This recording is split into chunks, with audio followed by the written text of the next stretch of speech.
इतने साल हो गए शादी को, आप साल में 5 दिन बदे आते हो, मुझे भी कुछ समय दे दीजिए। नरेंद्र मोदी से और योगी से प्रार्थना हाथ जोड़कर करता हूँ कि हमारे लड़की को निर्णय करे और बचाए, हम न्याय दीजिए हमको। मुझे इनके साथ ही अब हम बहुत मैं इनको तकलीफ में हूँ सर। हम लोग एक चादर लेकर के तीनों, हम माँ बेटी और लड़की दोनों हम साथ में लेकर के यहीं रोड पे सोते हैं। नमस्कार, आप देख रहे हैं आरपी ओपन न्यूज में हूँ रामानंद। गरीब बेटियों की शादी यशस्वी मुख्यमंत्री माननीय आदित्यनाथ योगी जी सामूहिक विवाह के माध्यम से करा रहे हैं, लेकिन जिस घर की बेटी शान शौकत से धूमधाम से उसका बाप विदाई करता है और एक दूल्हा उसको घर में लेके आता है। साहब अगर से बता दे, जो दहेज का लोभी होता है, जो लालची होता है, वो किसी भी हद तक जा सकता है। ये मामला उसी से जुड़ा हुआ है। हम आपको प्रकरण बता दें, 2021 में शादी होती है भदोही की रहने वाली लड़की राधा शर्मा से, और जौनपुर के रहने वाले, जौनपुर बदलापुर के क्षेत्र से रहने वाले चंचल शर्मा से शादी होती है। 2021 में शादी होती है। उसके बाद राधा शर्मा अपने पति के साथ घर यानी अपने ससुराल आ जाती हैं रहने के लिए आ जाती हैं। ऐसे सिलसिला चलने लगता है, पति पत्नी का प्रेम बढ़ने लगता है, करीबियाँ नज़दीकियाँ बढ़ने लगती हैं। एक हफ्ते रहती हैं, उसके बाद 1 महीना रहती हैं, ऐसे सिलसिला बढ़ने लगता है। और लेकिन बढ़ने के बाद अगर से बता दें साहब, 2021 में होती है शादी, 2024 लास्ट चल रहा है। अब इस कदर हालत हो गई है कि चौखट पे बैठ के आँख से आंसू छलक रहे हैं और न्याय की भीख मांग रहे हैं। आइए सीधा प्रकरण आप यानी उस राधा से जोड़ते हैं जो अपने कृष्णा के लिए, अपने श्याम के लिए इस चौखट पे बैठ के आस लगाए बैठी है कि हमारा श्याम आएगा और मुझे जो मेरे आँख से आंसू छलक रहा है उसे पूछेगा। राधा जी, शादी कैसे कब कैसे होती है?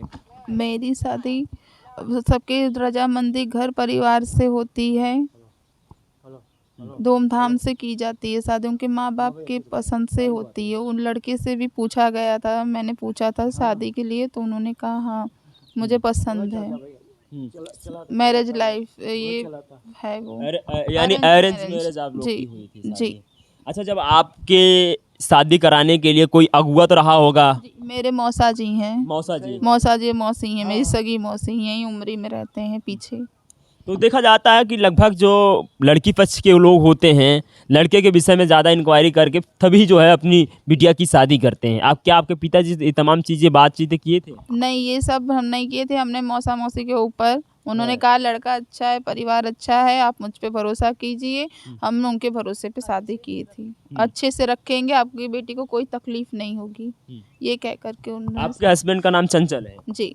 अच्छा, चंचल फिर क्या करते हैं? आपको पहले बताया था उन्होंने क्या कुछ करते हैं? वो मार्केटिंग सेल्समैन का काम करते हैं, ब्रिटानिया कंपनी में ऑर्डर लेना है उनका। जी।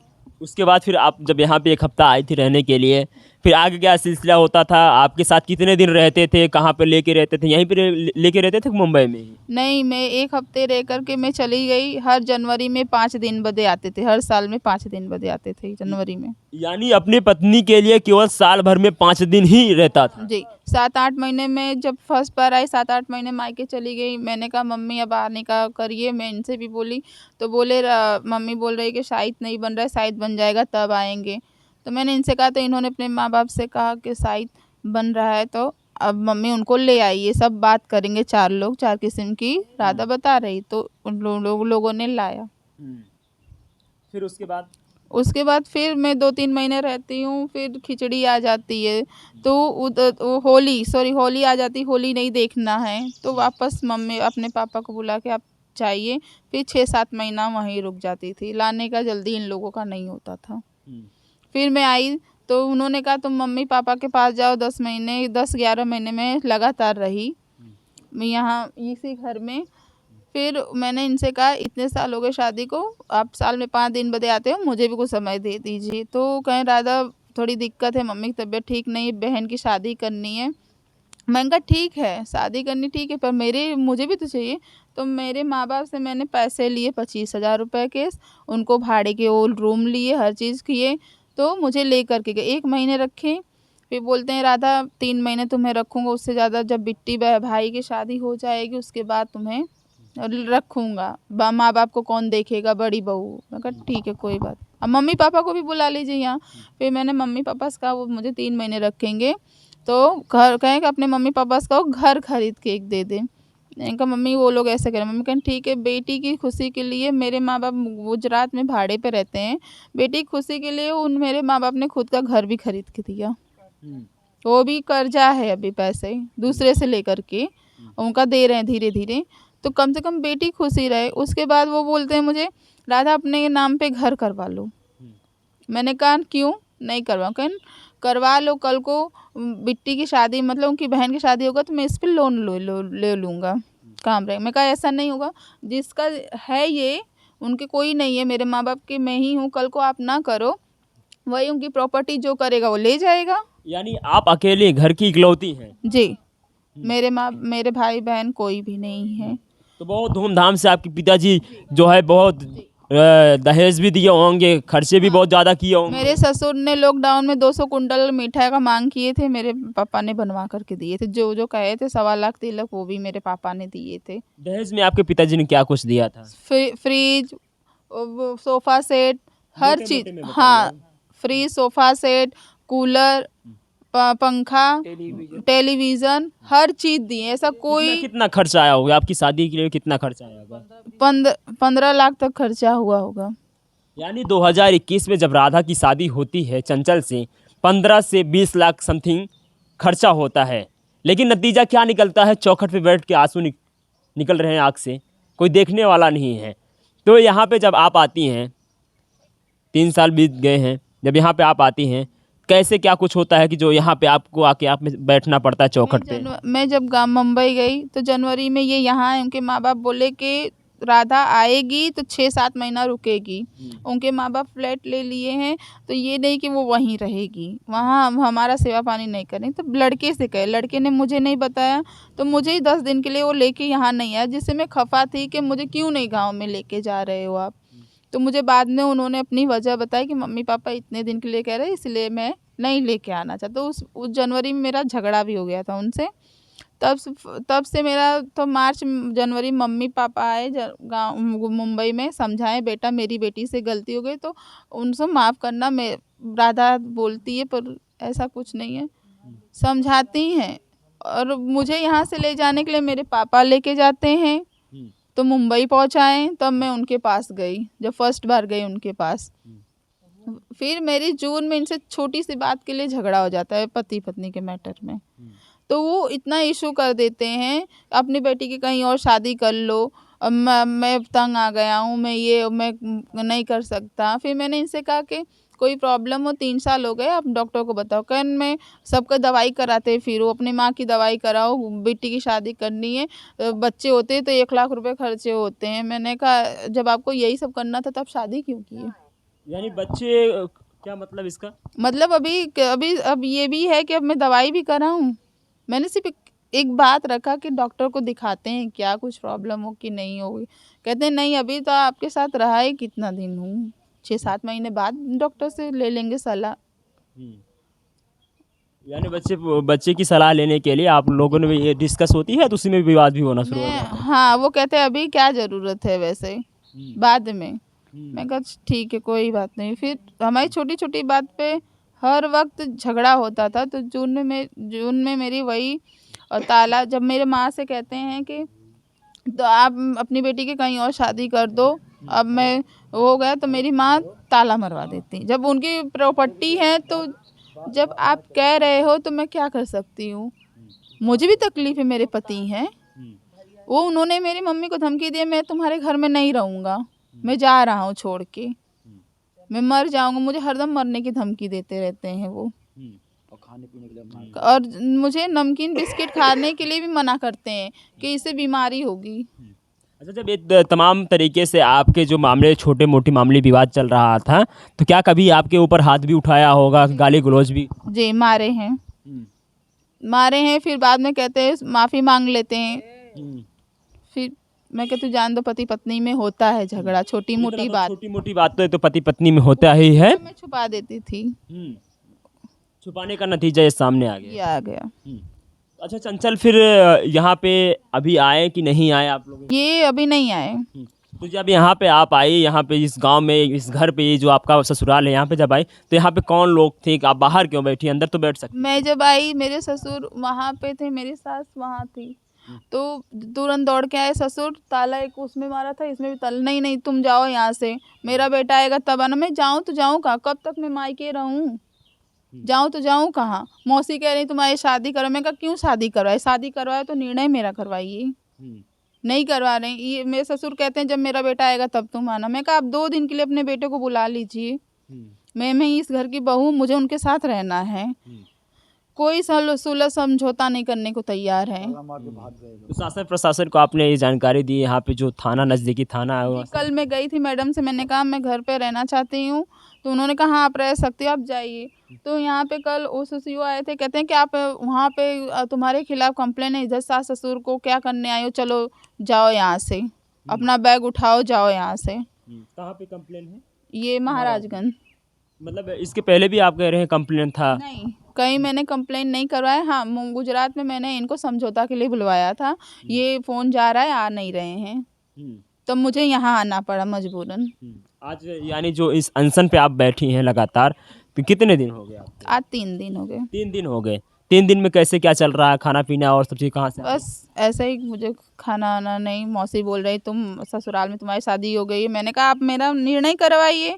वो कह रहे दोनों जन बोले तब निर्णय होगा, वो सुन नहीं रहे, कर नहीं रहे। मैं कहा तो शादी क्यों करवाया गया था, तब तो ये होता मेरा ही सब है। मेरे को एक ही है कि मुझे न्याय चाहिए, मुझे इनके साथ रहना है, अच्छे से मुझे न्याय चाहिए प्रशासन से। यानी कहें अगर से यशस्वी माननीय मुख्यमंत्री उत्तर प्रदेश के कहते हैं कि महिलाएं सुरक्षित हैं, लेकिन कहीं ना कहीं का जो दहेज का मामला आए दिन पे देखने को मिल रहा है और कहीं कोई दहेज के लिए बहू बेटियों को मार पीट रहा है। आपके साथ भी ऐसा ही हो रहा है यहाँ पे? जी, ये बात उन्होंने मुझे कहा मुंबई में, राधा अपने पापा से कह दो गाड़ी खरीद के दे। मैं कहा क्यों, आप कमाते हो अपने बल पे, खरीद को ले लो। मेरे पापा ने दहेज में दिए थे पैसे, उसमें गाड़ी का पैसा दिया था। कह नहीं ऐसा नहीं। मैं कहा पूछो, आप अपने से करिए। हमारे बीच में झगड़े होते थे। क्या आपने सोचा था कि जिस माँ बाप हमें जिस सारी खुशियाँ मुझे दे रहे थे और सारी खुशियाँ देने के लिए जिस घर में आपकी शादी किए, उसमें तमाम उपकरण, तमाम वस्तु भी शादी दहेज में दिए और पैसे भी दिया करते थे बराबर, लेकिन फिर भी चंचल के परिवार वालों का इतना लोभ बढ़ता गया कि और ज़्यादा इन लोगों से दौलत लिया जाए? हाँ, मेरे हस्बैंड से मारपीट झगड़ा होता था मुंबई में जब 6 महीने थे। तो मैंने इनको कई बार कहा कि ऐसा कर रहे हो अच्छी बात है। इनके माँ से भी मैंने जनवरी में पिता से कहा, कह रहे मैं समझाऊंगा अपने बेटे को। वो मैं कहा गाली गलौज करते हैं, मारते हैं, आप समझा नहीं रहे हो अपने बेटे को। कह हाँ मैं वो कह दूंगा। क्या चाहती हैं सरकार से, क्या कहना चाहेंगी? मैं सरकार से यही कहना चाहती हूँ, न्याय मुझे दीजिए, मैं इनके साथ यहीं रहना चाहती हूँ। मैं कहाँ जाऊँगी, किसके घर जाऊँगी? याद आती है, चंचल की याद आती है? वो तो होगी ना। आखिर क्या बातें हुई थी आपसे? बस वही झगड़ा हुआ था। मैंने कहा आप क्या चाहते हो, कुछ बोल नहीं रहे। क्या प्यार से बातें हुई थी कि वो बात ही नहीं करना, कहते मुझे बात ही नहीं करना है, मुझे रहना ही नहीं है वहाँ पे, तुम्हारे साथ नहीं रहना है, मैं मर जाना चाहती हूँ। मैं नहीं जानती हूँ सर, वही मैं जानने के लिए यहाँ आई। इनके माँ बाप कह रहे हैं कि तुम जाओ, वहाँ कंप्लेन लिखवाता है कि मुझे तलाक के लिए इन लोगों लेकर के आए झूठा, और यहाँ कह रहा है कि मैं नहीं रखना चाहता। अपने माँ बाप से क्यों नहीं सामने आ रहा है लड़का, सामने आए। आप पिताजी जब आप अपनी बिटिया की शादी के लिए यहाँ पे आए थे तो लड़का देखे थे, क्या कुछ बातचीत आप किए थे? लड़के से क्या कुछ पूछताछ हुई थी? सर इनके माँ बाप के साथ में हमारी बात हुई और यहाँ पे इन्हीं के गांव में हम अपनी लड़की लेकर के आए थे और सर इन्हीं लड़की के दिखा करके मैं इनके घर में शादी किया था। और ये लोग बोले लड़का अच्छा है तो हम लोग मान गए, चलो भाई हमारे साड़ू भाई बोले कि लड़का अच्छा है, चलो इनके साथ किया जाए शादी इसकी। तो हम कहा भाई चलो कर लिया जाए, जब आप बोल रहे हो हमारे रिश्तेदार हो तो हम कर लेंगे सर। तो इसमें लड़की को शादी किया, इसमें हम 15-20 लाख रुपए इनको खर्च किया और ये घर जो इनका घर है इनके सर मैंने इसमें 3 लाख रुपए दिया, मशीन गाड़ने का पैसा दिया और इनके इन्वर्टर का पैसा मैंने भर के दिया। सर मैं यही नरेंद्र मोदी से और योगी से प्रार्थना हाथ जोड़ कर करता हूँ कि हमारे लड़की को निर्णय करिए और बचाए, हम न्याय दीजिए हमको। अब हम बहुत तकलीफ में हूँ सर। और इनके माँ बाप सुनने ना चाहते हैं, लोग घर बंद करके भाग गए यहाँ से। और हम लोग यहाँ नीचे बैठे, दीवार में बैठे हैं, पानी के लिए भूखे मर रहे हैं सर। मुझे कह रहे हैं कि पुलिस वाले को बुलाओ, इनको यहाँ 1 मिनट नहीं रखा जाए, जहाँ इनका आदमी है वहीं जाए।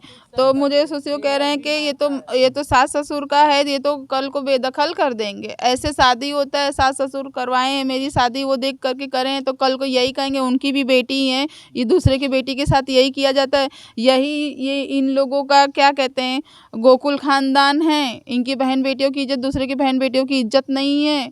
सब लोग मिलके क्यों नहीं ये करवा रहे हैं? मैंने कई बार कहा। सर हम लोग एक चादर लेकर के तीनों, हम माँ बेटी और लड़की दोनों, हम साथ में लेकर के यहीं रोड पे सोते हैं, मंदिर के ऊपर कहीं जाते।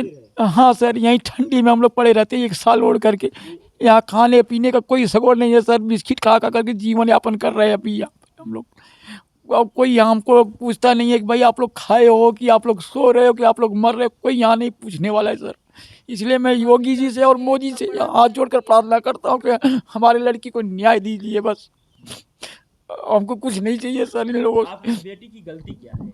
हमारे लड़की की गलती कुछ नहीं है सर, हमारी लड़की एकदम सीधी बोली है सर। वो आकर बताए मेरी क्या गलती है। कहते हैं कि तुमने माँ बाप से कह के मुझे पिटवाया मरवाया, जबकि कुछ भी ऐसा नहीं है। उनको लेकर के मैं घर पे आई, उनसे पूछने आप क्या चाहते हो, जबकि मैं पुलिस स्टेशन गई, उसके कहे कि मेरे मामा का बेटा बोला कि वो गई थी तेरे खिलाफ कंप्लेंट करवाने, झूठा। और इसने हमारे ऊपर 420 की कंप्लेंट करवा दिया। अच्छा, जब आप यहाँ पे थाने पे गए थे, यहाँ जो नज़दीकी थाना है, यहाँ पे जब आपने कंप्लेंट किया था, क्या कुछ तहरीर में लिख के दिया था, क्या कुछ बताया था? मैंने उनको यही बताया था, ये मेरे साथ, मैं इस घर में रहना चाहती हूँ, दहेज के लिए ये लोग ऐसे करें जैसे आपको बताया गया है, तो मैं यहाँ रहना चाहती हूँ। मेरे सास ससुर हैं, पत्नी हूँ, मैं कहाँ जाऊँ, मुझे यहाँ रहना है। उनको बुलाइए, क्या कर चाहते हैं वो पूछना था मुझे। आपको बेटे की तरह मानते थे आपके पिता, उनके आँख से आंसू छलक रहे हैं। अहमदाबाद से आके यहाँ पे पानी पी पी के आपके लिए यहाँ पे पड़े हुए हैं, ठंडी का मौसम है, एक कंबल में लेके जो है तीनों लोग सो रहे हैं। मैं कभी अपने माँ बाप से कभी कुछ बताती नहीं थी, मम्मी यहाँ सब ठीक है, अच्छा है, कोई वो नहीं है। हाँ, क्योंकि इंसान को सुख दुख दोनों झेलना पड़ता है। आज सुख है, आज दुख है, तो कल सुख आएगा। कौन कौन है यहाँ पे आपके साथ? यहाँ पे मेरे मम्मी पापा हैं, बस 3 जन हैं। और मेरे सास ससुर रहते थे, अभी 22 तारीख को बेटी की शादी किए हैं। बेटी की शादी में मुझे पहले से ही नहीं बुलाती, झगड़ा नहीं हो तो उससे पहले से उन्होंने निर्णय किया था मेरी बहन की शादी के बाद ही आओगी, बाद में हम लोग सोचे समझेंगे तब तुमको लाएंगे। आते हैं अब इनकी माता जी से भी बात करते हैं, जो अपनी बेटी की न्याय दिलाने के लिए यहाँ अनशन पे बैठे हैं कि हमारी बेटी अपने ससुराल में सुख चैन से रहे और अपना जीवन यापन करे। आपकी बेटी लगातार यहाँ पे बैठी हुई है 3 दिन से, आप लोग भी आके यहाँ पे बैठे हुए हैं। मंदिर पर रहते हैं। अच्छा, आप मंदिर पे रहती हैं? वो सामने है ना। अच्छा, इस मंदिर में तो बहुत ठंड का मौसम है, हाँ। काफ़ी दिक्कतें भी होती होंगी फिर। हाँ, क्या करे, ये लड़की के लिए न्याय दिलाने के लिए भैया। हाँ। सर बताइए, मैं इतना किया, कुछ भी किया, इसकी सास हमेशा इसको मारने पीटने की धमकी देती है, देवर और सब धमकी देता है, तू घर से निकल जा, बाहर जा। अब मैं अपने कर्जा काट के, मेरे पीछे आगे पीछे कोई नहीं, एक औलाद है, वो भी सुखी नहीं है। हम लोग कैसे चैन से रोटी खाएंगे? आज हम लोगों को 4था साल रहा है, हम लोगों को 4था साल से तड़पा रहे हैं। और लड़की के बोलते हैं कि लड़का पैदा होगा तो खर्चा लगेगा 1 लाख, नहीं होगा लड़का। अच्छा, पैसे लड़का के लिए भी? हाँ, नहीं रहने देता था। हाँ। बोलता है कि दवा खाता, बोलता है कि लड़का रहेगा तो कहाँ से 1 लाख रुपया पाएंगे दवा के लिए हॉस्पिटल में। हाँ, इसीलिए मेरे लड़की को बहुत तरास है, सास ससुर सब तरास देते हैं, पति का ज़्यादा तरास है। यार, आपकी बेटी जब आपसे कुछ बातचीत होती थी, जब ससुराल में यहाँ पे रहती थी, जब आप प्रताड़ना होती थी, तो आपको कुछ चीज़ें बताती रही होंगी ना कि मम्मी हमारे साथ ये कर रहे हैं, गलत कर रहे हैं? नहीं बताती थी, कभी नहीं मेरे को बोली। बोलती है मेरा सास है, ससुर है, मम्मी परिवार है, चलेगा। हमको कुछ बताती तो कब का निर्णय हो गया होता भैया। नहीं, इसीलिए नहीं हुआ निर्णय। मेरी लड़की छुपाई अपने घर का बात।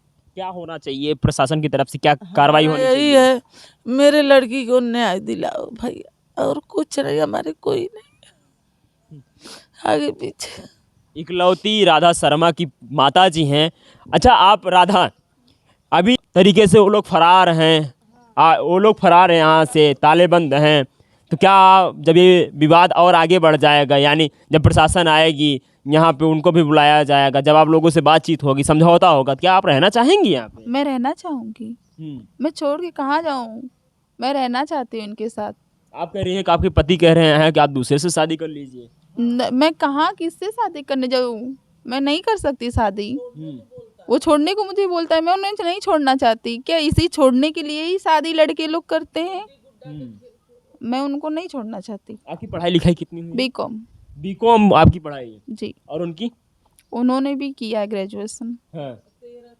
वो भी ग्रेजुएशन किए हैं। यानी पढ़ी लिखी हुई लड़की इस चौखट पे बैठ के भीख मांग रही है, न्याय की भीख मांग रही है। साहब अब प्रकरण बताते हैं। देखिए यहाँ पे राधा शर्मा भदोही से जो अहमदाबाद में रहने वाली हैं, वहाँ से चल के आती हैं और यहाँ पे अपने ससुराल में इस चौखट पे बैठ कर अनशन पे बैठी हुई हैं कि हमें न्याय मिलेगा, हमारे सास ससुर आएंगे और हमारे पति देव आएंगे हमको इस रूम में, जिस तरीके से आज से कई साल पहले यानी 2021 में शादी करके यहाँ पे लेके आए थे, उसी प्रकार से आज भी मुझे उस रूम में लेके जाएंगे, उस घर में प्रवेश कराएंगे। और उनके माता पिता जी यहाँ पे रात में सोते हैं। देख सकते हैं कि ठंडा का मौसम है, यहाँ पे देख सकते हैं चारों तरफ से खुले हुए हैं।